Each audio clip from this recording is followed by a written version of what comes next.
ನಮಸ್ಕಾರ ವೀಕ್ಷಕರೇ, kidney care by doctor Ravi KR YouTube ಚಾನಲ್ಗೆ ತಮಗೆ ಮತ್ತೆಲ್ಲ ಸ್ವಾಗತ. ಇವತ್ತು ಒಂದು ಹೊಸ ಟಾಪಿಕ್ ಬಗ್ಗೆ ಡಿಸ್ಕಸ್ ಮಾಡೋಣಂತೆ. ಸೊ ಎಲ್ಲರಿಗೆ ಕಾಮನ್ ಆಗಿ ತೊಂದರೆ ಕೊಡುವಂಥ ನೋವು ಅಂತಂದರೆ ಕಿಡ್ನಿ ಸ್ಟೋನ್. ತಮಗೆಲ್ಲ ಗೊತ್ತಿರೋ ಹಾಗೆ ಕಿಡ್ನಿ ಸ್ಟೋನ್ ಅಂದರೆ ಜನಕ್ಕೆ ತುಂಬ ಹೆದರಿಕೆ. ಯಾಕಂದರೆ ಕಿಡ್ನಿ ಸ್ಟೋನ್ನಲ್ಲಿ ಬರುವಂಥ ಒಂದು ಪೇನ್ ಏನಿರುತ್ತೆ ಅದು ತುಂಬ ಸಿವಿಯರ್ ಆಗಿರುತ್ತೆ. ಅಷ್ಟೊಂದು ಕಿಡ್ನಿ ಸ್ಟೋನ್ ಪೈನು ಹೇಗಿರುತ್ತೆ, ಒಂದ್ಸರಿ ಬಂದರೆ ಅದನ್ನು ಮರಿಲಿಕ್ಕೆ ಸಾಧ್ಯ ಇಲ್ಲ. ಸೊ ಈ ಮರೆಯಲಾರ್ದಂಥ ಒಂದು ಪೇಯ್ನ್ ಏನಿರುತ್ತೆ ಕಿಡ್ನಿ ಸ್ಟೋನು, ಅದು ಯಾಕಾಗುತ್ತೆ, ಯಾವ ರೀತಿ ಅದು ನಮ್ಗೆ ತೊಂದರೆ ಕೊಡುತ್ತೆ ಅನ್ನೋದ್ರ ಬಗ್ಗೆ ಚರ್ಚೆ ಮಾಡೋಣ. ಕಿಡ್ನಿ ಸ್ಟೋನ್ ಅಥವಾ ಕಿಡ್ನಿನಲ್ಲಿ ಕಲ್ಲಾಗುವುದು ಅಂದರೆ ಏನು? ಸೊ ಕಿಡ್ನಿನಲ್ಲಿ ಏನು, ನಾವು ಕಿಡ್ನಿ ಅನಾಟಮಿ ಏನಿರ್ತದೆ ಅದರಲ್ಲಿ ಕಿಡ್ನಿ ಎರಡಿರುತ್ತೆ. ಅಲ್ಲಿಂದ ಬರುವಂಥ ಯುರೇಟರ್ ಮುಖಾಂತರ ಪಾಸ್ ಆಗುತ್ತೆ, ಅದು ಬ್ಲ್ಯಾಡರ್ಗೆ ಹೋಗುತ್ತೆ. ಬ್ಲ್ಯಾಡರಿಂದ ಯೂರಿನ್ ಹೊರಗಡೆ, ಯುರೇತ್ರ ಮುಖಾಂತರ ಹೊರಗಡೆ ಬರುತ್ತೆ. ಸೊ ಯೂರಿನರಿ ಟ್ರ್ಯಾಕ್ಟಲ್ಲಿ ಈ ಒಂದು ಸ್ಟೋನ್ ಫಾರ್ಮೇಷನ್ ಆಗುತ್ತೆ.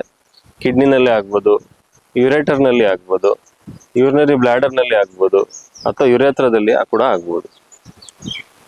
ಸೊ ಈ ಕಿಡ್ನಿ ಸ್ಟೋನು ಹೇಗಾಗುತ್ತೆ ಅಂತ ನೋಡೋಣ. ಈ ಕಿಡ್ನಿ ಸ್ಟೋನ್ ಏನಿರುತ್ತೆ ಇದು ಉಪ್ಪಿನಂಶ ಅಥವಾ ಲವಣಾಂಶ ಒಂದು ಡೆಪಾಸಿಷನ್ ಇಂದ ಆಗುವಂತ ಒಂದು ಪ್ರಕ್ರಿಯೆ. ಸೊ ನಮಗೆಲ್ಲ ಗೊತ್ತಿರೋ ಹಾಗೆ ನಾವು ಒಂದು ಚಮಚ ಉಪ್ಪನ್ನ ಒಂದು ಸಣ್ಣ ಲೋಟದಲ್ಲಿ ಕರಗಿಸ್ಬೋದು, ಆದ್ರೆ ನೀರಿನ ಅಂಶ ಕಡಿಮೆ ಆಗ್ತಿದ್ರೆ ಉಪ್ಪು ಕರಗೋದಿಲ್ಲ. ಸೊ ಇದೇ ಒಂದು ಬ್ಯಾಕ್ಗ್ರೌಂಡ್ ನಲ್ಲಿ ಕಿಡ್ನಿ ಸ್ಟೋನ್ ಬಗ್ಗೆ ಅರ್ಥ ಮಾಡ್ಕೊಳ್ಳೋಣ. ಸೊ ಕಿಡ್ನಿ ಸ್ಟೋನ್ ಯಾವಾಗ ಆಗುತ್ತೆ ಅಂದ್ರೆ ಅದಕ್ಕೆ ನಾವು ಸ್ಯಾಚುರೇಷನ್ ಹಾಗೂ ಕ್ರಿಸ್ಟಲೈಸೇಷನ್ ಅಂತ ಡಿಸ್ಕಸ್ ಮಾಡ್ತೀವಿ. ಸೊ ಸೂಪರ್ ಸ್ಯಾಚುರೇಷನ್ ಅಲ್ಲಿ ಏನಾಗುತ್ತೆ ಅಂದರೆ ಈ ಕ್ಯಾಲ್ಸಿಯಂ ಅಂಶ, ಉಪ್ಪಿನಂಶ ಅಥವಾ ಕಿಡ್ನಿ ಸ್ಟೋನ್ ಫಾರ್ಮೇಷನ್ಗೆ ಆಗುವಂತಹ ಒಂದು ಮಿನರಲ್ಸ್ ಹಾಗೂ ಸಾಲ್ಟ್ ಡೆಪಾಸಿಷನ್ ಏನಿರ್ತದೆ ಅದು ಸಣ್ಣ ಪ್ರಮಾಣದಲ್ಲಿ ಉತ್ಪಾದನೆ ಆಗ್ತಾ ಇರ್ತದೆ. ಇದಕ್ಕೆ ನಾವು ಸೂಪರ್ ಸ್ಯಾಚುರೇಷನ್ ಅಂತ ಕರಿತೇವೆ. ಯಾವಾಗ ಈ ಉತ್ಪಾದನೆ ಆಗುವಂಥ ಸ್ಟೋನ್ಸು ಒಂದ್ರ ಮೇಲೆ ಒಂದು ಕುತ್ಕೊಳ್ತಾ ಹೋಗುತ್ತೆ, ಅದಕ್ಕೆ ನಾವು ಕ್ರಿಸ್ಟಲೈಸೇಷನ್ ಅಂತ ಕರಿತೇವೆ. ಸೊ ದೇಹದಲ್ಲಿ ಆಗುವಂತಹ ಒಂದು ಮೆಟಬಾಲಿಕ್ ಚೇಂಜಸ್ ಇಂದ ಆಗ್ಬೋದು, ಅಥವಾ ಯೂರಿನ್ ಪ್ರೊಡಕ್ಷನ್ ಅಲ್ಲಿ ಕಡಿಮೆ ಆಗ್ಬೋದು, ಬಾಡಿ ಡಿಹೈಡ್ರೇಷನ್ ಆಗ್ಬೋದು. ಈ ಥರ ಎಲ್ಲ ಆದಾಗ ಏನಾಗುತ್ತೆ, ಈ ಸ್ಟೋನ್ ಡೆಪಾಸಿಷನ್ ಆಗುತ್ತೆ, ಕ್ರಿಸ್ಟಲೈಸೇಷನ್ ಆಗುತ್ತೆ. ಕ್ರಿಸ್ಟಲೈಸೇಷನ್ ಆಗ್ತಿದ್ದ ಹಾಗೆ ಸ್ಟೋನ್ ದೊಡ್ಡದಾಗ್ತಾ ಹೋಗುತ್ತೆ. ದೊಡ್ಡದಾಗ್ತಾ ಇದ್ದಂಗೆ ಅದು ನಮಗೆ ಕಿಡ್ನಿ ಸ್ಟೋನ್ ಅಥವಾ ರೀನಲ್ ಸ್ಟೋನ್ ಮುಖಾಂತರ ನಾವು ಅದನ್ನು ಹೊರಗಡೆ ವ್ಯಕ್ತಪಡಿಸ್ತೇವೆ. ಸೊ ಎಲ್ಲರಿಗೂ ಕಿಡ್ನಿ ಸ್ಟೋನ್ ಆಗುತ್ತಾ? ಸೊ ಕಿಡ್ನಿ ಸ್ಟೋನ್ ಆಗಬೇಕು ಅಂದರೆ ಕೆಲವು ರಿಸ್ಕ್ ಫ್ಯಾಕ್ಟರ್ಸ್ ಇದೆ. ರಿಸ್ಕ್ ಫ್ಯಾಕ್ಟರ್ಸ್ ಏನು ಅಂದರೆ ಮುಖ್ಯವಾಗಿ ಡಿಹೈಡ್ರೇಷನ್, ಅಂದರೆ ನಾವು ನೀರು ಕುಡಿಯುವಂಥ ಒಂದು ಪ್ರಮಾಣ ಕಡಿಮೆ ಇರ್ಬೋದು, ಅಥವಾ ಕೆಲವು ಮೆಟಬಾಲಿಕ್ ಕಾಸಸ್ ಇದೆ, ಶುಗರ್ ಇರೋರು, BP ಇರೋರು, ಅಥವಾ ಒಬೆಸಿಟಿ ಸ್ಥೂಲಕಾಯ ಇರುವಂಥವ್ರು, ಯೂರಿಕ್ ಆಸಿಡ್ ಅಂಶ ಬಾಡಿನಲ್ಲಿ ಹೆಚ್ಚಿರುವಂಥವ್ರು, ಅಥವಾ ಕೆಲವರಿಗೆ ಜೆನೆಟಿಕ್ ಪ್ರಿಡಿಸ್ಪೋಷನ್ ಇರುತ್ತೆ, ಅವ್ರ ಬಾಡಿನಲ್ಲಿ ಈ ಸ್ಟೋನ್ ಆಗುವಂಥ ಒಂದು ಪ್ರಮಾಣ ಪ್ರಕ್ರಿಯೆ ಜಾಸ್ತಿ ಆಗುತ್ತೆ. ಕೆಲವರಿಗೆ ಹೈಪರ್ ಪ್ಯಾರಾಥೈರಾಯ್ಡಿಸಮ್ ಇರುತ್ತೆ, ಇನ್ನು ಕೆಲವರಿಗೆ ಜೆನೆಟಿಕ್ ಪ್ರಿಡಿಸ್ಪೋಷನ್ ಇರುತ್ತೆ. ಸೊ ಇದೆಲ್ಲ ಕಾರಣದಿಂದಲೂ ಕಿಡ್ನಿ ಸ್ಟೋನ್ ಫಾರ್ಮೇಷನ್ ಆಗುವ ಚಾನ್ಸಸ್ ಇರುತ್ತೆ.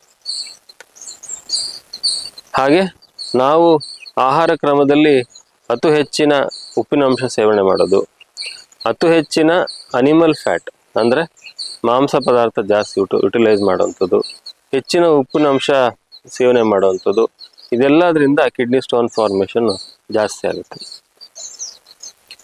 ಸೊ ಇದರ ಸಿಂಪ್ಟಮ್ಸ್ ಏನಿರುತ್ತೆ ಕಿಡ್ನಿ ಸ್ಟೋನು? ಕೆಲವರಿಗೆ ತುಂಬ ಸಿವಿಯರ್ ಪೇನ್ ಇರುತ್ತೆ. ಸೊ ಕಿಡ್ನಿ ಸ್ಟೋನ್ ಯಾವ ಜಾಗದಲ್ಲಿ ಫಾರ್ಮೇಷನ್ ಆಗಿದೆ ಅನ್ನೋದ್ರ ಮೇಲೆ ಅದರ ಸಿಂಪ್ಟಮ್ಸ್ ಗೊತ್ತಾಗುತ್ತೆ. ಮುಖ್ಯವಾಗಿ ನಮ್ಮ ಫ್ಲ್ಯಾಂಕ್ ಪೇನ್ ಅಥವಾ ಲಾಯಿನ್ ಪೇನ್ ಅಂತ ಕರಿತೀವಿ, ಅದು ನಮ್ಮ ಹೊಟ್ಟೆಯ ಬಲಭಾಗ ಅಥವಾ ಎಡಭಾಗದಲ್ಲಿ ಆ ಪೇನ್ ಉತ್ಪಾದನೆ ಆಗುತ್ತೆ. ಯುರೇಟರ್ನಲ್ಲಿ ಸ್ಟೋನ್ ಇತ್ತು ಅಂತಂದರೆ ಹೊಟ್ಟೆಯ ಕೆಳಭಾಗದಲ್ಲಿ ಪೇನ್ ಶುರುವಾಗುತ್ತೆ, ಅಥವಾ ಯೂರಿನ್ ಮಾಡ್ಬೇಕಾದ್ರೆ ಪೇನ್ ಬರುವಂಥದ್ದು, ಯೂರಿನ್ ಮಾಡ್ಬೇಕಾದ್ರೆ ರಕ್ತ ಬೀಳುವಂಥದ್ದು, ಇದೆಲ್ಲ ಕಿಡ್ನಿ ಸ್ಟೋನ್ದು ಸಿಂಪ್ಟಮ್ಸ್ ಇರುತ್ತೆ. ಬಹಳಷ್ಟು ಜನಕ್ಕೆ ಕಿಡ್ನಿ ಸ್ಟೋನ್ದು ಯಾವುದು ಸಿಂಪ್ಟಮ್ಸ್ ಇರೋದಿಲ್ಲ.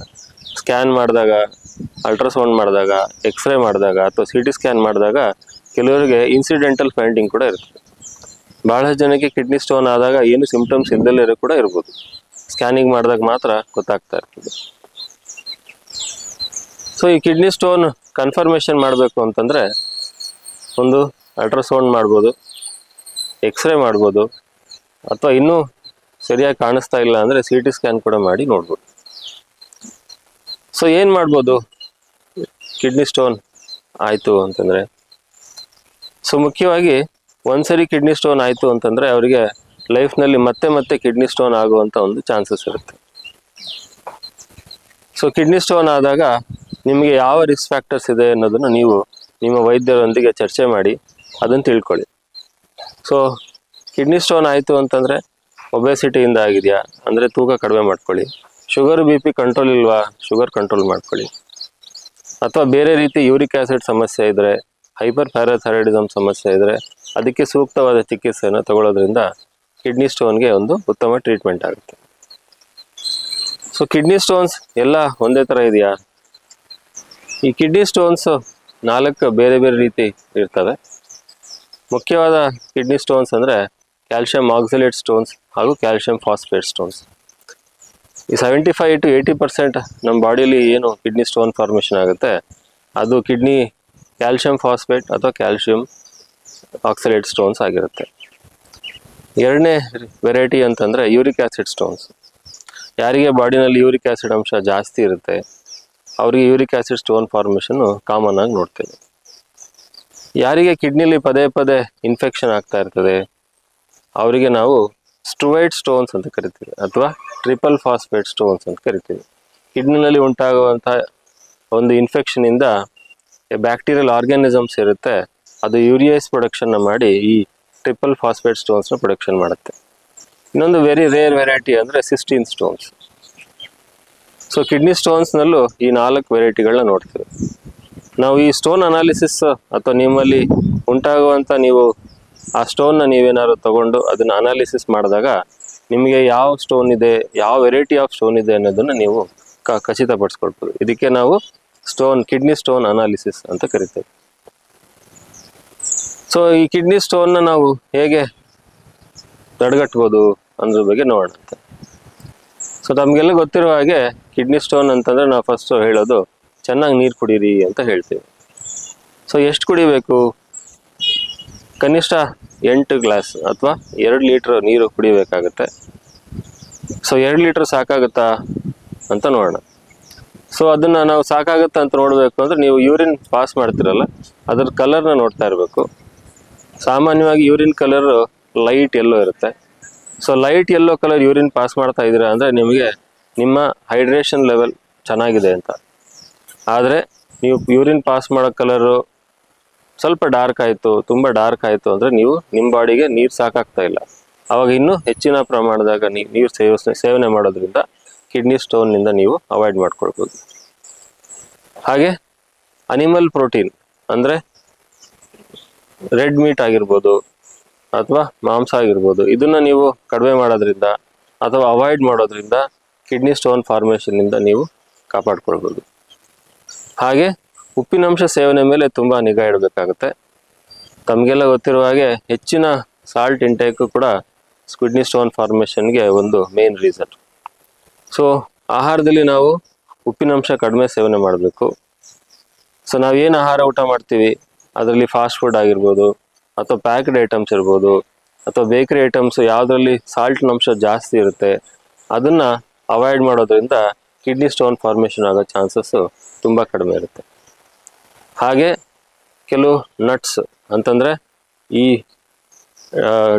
ಡ್ರೈ ಫ್ರೂಟ್ಸ್ನಲ್ಲಿ ಗೋಡಂಬಿ ಬೀಜ, ಕ್ಯಾಶ್ಯೂ ನಟ್ಸ್ ಆಗಿರ್ಬೋದು, ಆಲ್ಮಂಡ್ಸ್ ಆಗಿರ್ಬೋದು, ಇದನ್ನೆಲ್ಲ ಸ್ವಲ್ಪ ನೀವು ಕಿಡ್ನಿ ಸ್ಟೋನ್ ಆಗಿರೋರು ಸ್ವಲ್ಪ ಕಡಿಮೆ ಮಾಡಿ ಅಥವಾ ಅವಾಯ್ಡ್ ಮಾಡಿದ್ರೆ ಇನ್ನೂ ಒಳ್ಳೆಯದು.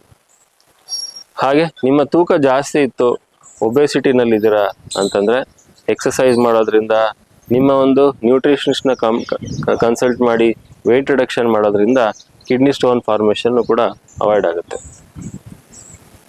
ಹಾಗೆ ಪದೇ ಪದೇ ಕಿಡ್ನಿನಲ್ಲಿ ಇನ್ಫೆಕ್ಷನ್ ಆಗೋ ಸಾಧ್ಯತೆ ಇದ್ದರೆ ಇನ್ಫೆಕ್ಷನ್ಗೆ ಸರಿಯಾಗಿ ಟ್ರೀಟ್ಮೆಂಟ್ ತಗೊಳ್ಬೇಕು. ಶುಗರು BP ಚೆನ್ನಾಗಿ ಕಂಟ್ರೋಲ್ ಮಾಡ್ಕೊಳ್ಳೋದ್ರಿಂದ ಕಿಡ್ನಿ ಸ್ಟೋನ್ ಫಾರ್ಮೇಷನ್ನು ಸಾಕಷ್ಟು ಇನ್ಸಿಡೆನ್ಸ್ಗಳು ಕಡಿಮೆ ಆಗುತ್ತೆ. ಸೊ ಇದೆಲ್ಲ ಪ್ರಿವೆಂಟಿವ್ ಕೇರ್ ಮಾಡಿ ಕೂಡ ಕಿಡ್ನಿ ಸ್ಟೋನ್ ಫಾರ್ಮೇಷನ್ ಆಯಿತು ಅಂದರೆ ಅದಕ್ಕೆ ವೈದ್ಯರ ಚಿಕಿತ್ಸೆ ಸೂಕ್ತ ಸಮಯದಲ್ಲಿ ನೀವು ತಗೊಳ್ಬೇಕಾಗತ್ತೆ. ಸಣ್ಣ ಸ್ಟೋನ್ ಇತ್ತು, ಭಾಳ ಸ್ಟೋನ್ ಫಾರ್ಮೇಷನ್ ಸೈಜ್ ಸಣ್ಣದಿತ್ತು ಅಂತಂದರೆ ಅದಕ್ಕೆ ಮೆಡಿಸಿನ್ಸ್ನಲ್ಲಿ ಹೆಚ್ಚು ನೀರು ಕುಡಿಯೋದ್ರಲ್ಲಿ ಅಥವಾ ಕೆಲವೊಮ್ಮೆ ಡ್ರಿಪ್ ಮುಖಾಂತರ ಕೂಡ ಹೆಚ್ಚಿನ ನೀರಿನ ಅಂಶ ನಾವು ಕೊಟ್ಟು ಆ ಸ್ಟೋನ್ನ ಹೊರಗೆ ಪಾಸ್ ಮಾಡಲಿಕ್ಕೆ ಟ್ರೈ ಮಾಡ್ತೇವೆ. ಆದರೆ ಕಿಡ್ನಿ ಸ್ಟೋನ್ ಏನಾದ್ರು ತುಂಬ ದೊಡ್ಡದಿದೆ, ಅದು ಹೊರಗೆ ಬರ್ತಾ ಇಲ್ಲ, ಅಥವಾ ಮಲ್ಟಿಪಲ್ ಸ್ಟೋನ್ಸ್ ಇದೆ ಅಂತಂದರೆ ಅದಕ್ಕೆ ಸೂಕ್ತ ಸರ್ಜರಿ ಮಾಡಬೇಕಾಗತ್ತೆ. ಅದಕ್ಕೆ ನಾವು ಯೂರಾಲಜಿಸ್ಟ್ ಅಥವಾ ಕಿಡ್ನಿಗೆ ಸಂಬಂಧಪಟ್ಟ ಸರ್ಜನ್ನ ನಾವು ಭೇಟಿ ಮಾಡಬೇಕಾಗತ್ತೆ. ಸೊ ಈ ಕಿಡ್ನಿಗೆ ಸಂಬಂಧಪಟ್ಟ ಆಪ್ರೇಷನ್ಗಳು ಯಾವ ರೀತಿ ಇರುತ್ತೆ, ಯಾವ ರೀತಿ ಆಪ್ರೇಷನ್ಗಳಿದೆ ನಮ್ಮ ಹತ್ರ. ಆಪ್ರೇಷನ್ ಕೆಲವು time without cutting the abdomen, ಅಂದರೆ ಹೊಟ್ಟೆನಲ್ಲಿ ಯಾವ ಗಾಯ ಇಲ್ದಲೇ ಆಪ್ರೇಷನ್ ಕೂಡ ಮಾಡೋಕ್ಕೆ ಸಾಧ್ಯತೆ ಇರುತ್ತೆ. ಇದೆಲ್ಲದ್ರ ಬಗ್ಗೆ ನಾವು ಇನ್ನು ಮುಂದಿನ ವಿಡಿಯೋದಲ್ಲಿ ತಿಳ್ಕೊಳ್ಳೋಣಂತೆ. ನೋಡಿದ್ರಲ್ಲ ವೀಕ್ಷಕರೇ, ಏನು ಕಿಡ್ನಿ ಸ್ಟೋನ್ ನಮಗೆ ಭಾಳ ಜನಕ್ಕೆ ನೋಡ್ತೀವಿ, ಇದು ಎಷ್ಟು ಜಾಸ್ತಿ ನೋವಿರುತ್ತೆ ಅಂದರೆ ಒಂದು ಸರಿ ಬಂತು ಅಂದರೆ ಅದು ನೋವು ಮರೀಲಿಕ್ಕೆ ಸಾಧ್ಯ ಇಲ್ಲ. ಸೊ ಈ ಥರ ಪೇಯ್ನ ನಾವು ಯಾವ ರೀತಿ ತಡೆಗಟ್ಬೋದು ಅಂತ ಈ ವಿಡಿಯೋದಲ್ಲಿ ನೋಡಿದ್ವಿ. ಮುಖ್ಯವಾಗಿ ಹೆಚ್ಚಿನ ನೀರಿನಂಶ ಸೇವನೆ ಮಾಡೋದು, ಉಪ್ಪಿನಂಶ ಕಡಿಮೆ ಮಾಡೋದು, ಶುಗರ್ BP ಕಂಟ್ರೋಲ್ ಮಾಡೋದು, ಹಾಗೂ ಅನಿಮಲ್ ಫ್ಯಾಟ್ ಅಥವಾ ನಾವು ಮಾಂಸ ಏನು ಕನ್ಸ್ಯೂಮ್ ಮಾಡ್ತೀವಿ ಅದನ್ನು ಕಡಿಮೆ ಮಾಡೋದ್ರಿಂದ ಅಥವಾ ಅದನ್ನು ಲಿಮಿಟ್ ಮಾಡೋದ್ರಿಂದ ನಮಗೆ ಆಗುವಂಥ ಒಂದು ಕಿಡ್ನಿ ಸ್ಟೋನ್ ಫಾರ್ಮೇಷನ್ನಿಂದ ತಡೆಗಟ್ಕೊಳ್ಬೋದು. ಗೊತ್ತಾಯ್ತಲ್ಲ ವೀಕ್ಷಕರೇ, ಹೆಚ್ಚಿನ ನೀರು ಸೇವನೆ ಮಾಡಿ, ಆಹಾರದ ಬಗ್ಗೆ ಗಮನ ಕೊಡಿ, ಕಿಡ್ನಿ ಸ್ಟೋನ್ ಫಾರ್ಮೇಷನ್ ಅಥವಾ ಕಿಡ್ನಿ ಕಲ್ಲಿನಿಂದ ನಿಮ್ಮನ್ನು ನೀವು ಕಾಪಾಡ್ಕೊಳ್ಳಿ. ನಮಸ್ಕಾರ.